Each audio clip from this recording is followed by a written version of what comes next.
Hi ಎಲ್ರಿಗೂ ನಮಸ್ಕಾರ. ಮನೇಲಿ ಏನಾದರೂ ಬ್ರೆಡ್ ಉಳ್ಕೊಂಡಿದೆಯಾ? ಬ್ರೆಡ್ ಉಳ್ಕೊಂಡಿದ್ರೆ ಈ ರೀತಿ ಒಂದ್ಸಲ ಬ್ರೆಡ್ ಮಸಾಲ ರೆಸಿಪಿ ಮಾಡಿ ನೋಡಿ, ತುಂಬ ಚೆನ್ನಾಗಿರುತ್ತೆ. ಈ ಬ್ರೆಡ್ ಮಸಾಲಾನ ನೀವು ಮಾರ್ನಿಂಗ್ ಬ್ರೇಕ್ಫಾಸ್ಟ್ ಆಗಾದರೂ ತೊಗೋಬೋದು ಅಥವಾ ಈವ್ನಿಂಗ್ ಸ್ನ್ಯಾಕ್ಸ್ ಆಗಾದರೂ ಮಾಡಿಕೊಂಡ್ರೂ ತುಂಬ ಚೆನ್ನಾಗಿರುತ್ತೆ. ನೋಡೋಣ ಯಾವ ರೀತಿ ಮಾಡೋದಂತ. ಸ್ಟವ್ ಮೇಲೆ ತವಾ ಇಟ್ಬಿಟ್ಟು ಅದಕ್ಕೆ ಸ್ವಲ್ಪ ನಾನು ಬೆಣ್ಣೆನ ಸ್ಪ್ರೆಡ್ ಮಾಡ್ಕೊತೀನಿ. ನೀವು ಬೆಣ್ಣೆ ಇಲ್ಲಾಂದರೆ ತುಪ್ಪ ಅಥವಾ ಎಣ್ಣೆನಾದರೂ ಸ್ಪ್ರೆಡ್ ಮಾಡ್ಕೊಳ್ಳಿ. ಈ ರೀತಿ ಸ್ಪ್ರೆಡ್ ಮಾಡ್ಕೊಂಡಾದ್ಮೇಲೆ ನಾನು 2 ಬ್ರೆಡ್ ಸ್ಲೈಸಸನ್ನು ಇಟ್ಬಿಟ್ಟು ಅದನ್ನು ಎರಡೂ ಸೈಡು ಚೆನ್ನಾಗಿ ರೋಸ್ಟ್ ಮಾಡ್ಕೊತಾ ಇದ್ದೀನಿ.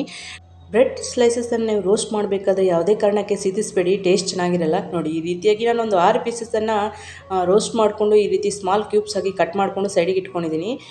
ಈಗ ಇದಕ್ಕೆ ಬೇಕಾಗಿರೋ ಮಸಾಲಾನ ರೆಡಿ ಮಾಡ್ಕೊಳ್ಳೋಣ. ಒಂದು ಮಿಕ್ಸಿ ಜಾರ್ಗೆ ಸಣ್ಣಗೆ ಕಟ್ ಮಾಡಿರೋ 1 ಟೊಮೊಟೊ, ಒಂದು 1/2 ಇಂಚು ಶುಂಠಿ, 2 ಬೆಳ್ಳುಳ್ಳಿ ಹೆಸರು, ಒಂದು ಅರ್ಧ ಟೇಬಲ್ ಸ್ಪೂನ್ ಆಗೋಷ್ಟು ಧನಿಯಾ ಪೌಡರು, ಒಂದು 3/4 ಟೇಬಲ್ ಸ್ಪೂನ್ ಆಗೋಷ್ಟು ಖಾರದ ಪುಡಿಯನ್ನು ಸೇರಿಸ್ಕೊತಾ ಇದ್ದೀನಿ. ನಿಮ್ಮ ಖಾರಕ್ಕೆ ಎಷ್ಟು ಬೇಕೋ ಅಷ್ಟು ಖಾರನ ಸೇರಿಸ್ಕೊಳ್ಳಿ. ಹಾಗೆ 1 ಟೇಬಲ್ ಸ್ಪೂನ್ ಆಗೋಷ್ಟು ನಾನು ಮೊಸರನ್ನ ಸೇರಿಸ್ಕೊಂಡು ಇದನ್ನು ಈ ರೀತಿ ನುಣ್ಣಗೆ ಪೇಸ್ಟ್ ಮಾಡ್ಕೊಂಬರಬೇಕು. ಈಗ ಈ ಮಸಾಲೆಯನ್ನು ಸೈಡಿಗೆ ಇಟ್ಕೊಂಡು ಸ್ಟವ್ ಮೇಲೆ ಒಂದು ಕಡಾಯಿ ಇಟ್ಬಿಟ್ಟು ಅದಕ್ಕೆ 1 ಟೇಬಲ್ ಸ್ಪೂನ್ ಆಗೋಷ್ಟು ಎಣ್ಣೆನ ಸೇರಿಸ್ಕೊತಾ ಇದ್ದೀನಿ. ಎಣ್ಣೆ ಸ್ವಲ್ಪ ಬಿಸಿ ಆದ ತಕ್ಷಣ ಇದಕ್ಕೆ ಸಣ್ಣಗೆ ಹಚ್ಚಿರುವ ಒಂದು ಈರುಳ್ಳಿಯನ್ನು ಸೇರಿಸ್ಕೊಂಡು ಈರುಳ್ಳಿ ಹಸಿ ಸ್ಮೆಲ್ ಹೋಗೋವರೆಗೂ ಇದನ್ನು ಚೆನ್ನಾಗಿ ಫ್ರೈ ಮಾಡ್ಕೋಬೇಕು. ಈರುಳ್ಳಿ ಎಲ್ಲ ಚೆನ್ನಾಗಿ ಫ್ರೈ ಆದಮೇಲೆ ಇದಕ್ಕೆ ರುಬ್ಬಿಟ್ಕೊಂಡಿರುವ ಮಸಾಲನ್ನ ಸೇರಿಸ್ಕೊತಾ ಇದ್ದೀನಿ. ಹಾಗೆ ಒಂದು 1/4 ಟೇಬಲ್ ಸ್ಪೂನ್ ಆಗೋಷ್ಟು ಅರಿಶಿನ, ರುಚಿಗೆ ತಕ್ಕಷ್ಟು ಉಪ್ಪನ್ನು ಸೇರಿಸ್ಕೊಂಡು ಮಸಾಲೆ ಎಲ್ಲ ಹಸಿ ಸ್ಮೆಲ್ ಹೋಗೋವರೆಗೂ ಇದನ್ನು ಚೆನ್ನಾಗಿ ಫ್ರೈ ಮಾಡ್ಕೋಬೇಕು.